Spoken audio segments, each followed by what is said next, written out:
another matchup that we'll see for Carabao Cup. We have West Ham who are taking on Southampton. I don't think we've gotten to talk much about Southampton so far here on Morning Footy specifically, especially with them trying to move past everything that happened with Spygate.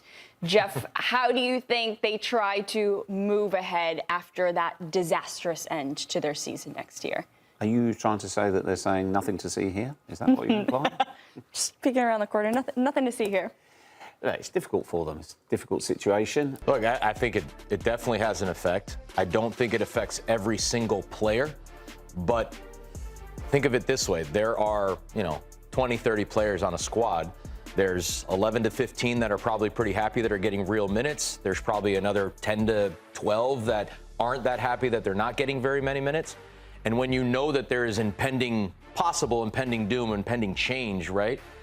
I think the guys that specifically don't play, that aren't satisfied with the coach, and the coach is why I'm not playing, or I should be playing more, whatever. It's one of those where, like, man, a change wouldn't be so bad for me. And I think then you don't have that same team cohesion and chemistry and camaraderie.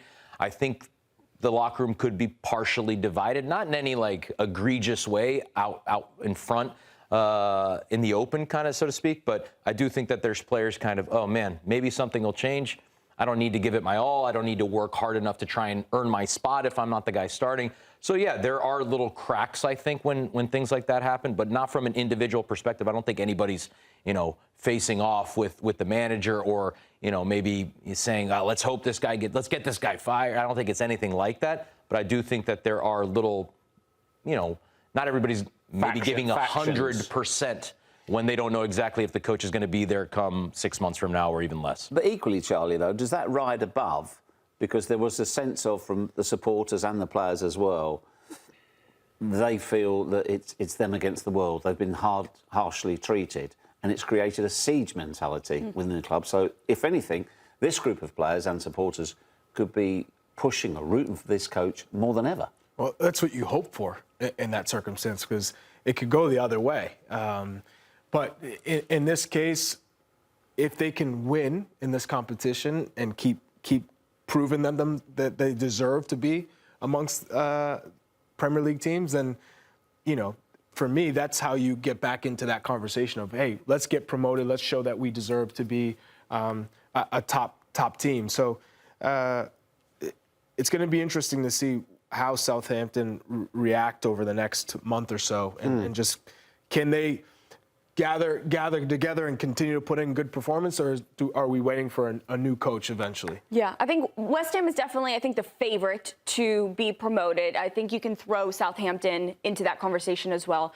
So when you're looking at them attacking both the domestic season and taking a look at Carabao Cup, do you feel like Carabao Cup might be a little bit of a distraction and maybe it's really not their biggest focus here? Well, championship is 46 games, right? So it's a long season, but you also have a lot of games to showcase that you deserve to get up to the Prem. And so I always think that these competitions are vital for teams that want to get their season going. And West Ham obviously had a very disappointing season last year. If I'm not mistaken, they lost their first game in the championship. Shreeves, is that right? Yes.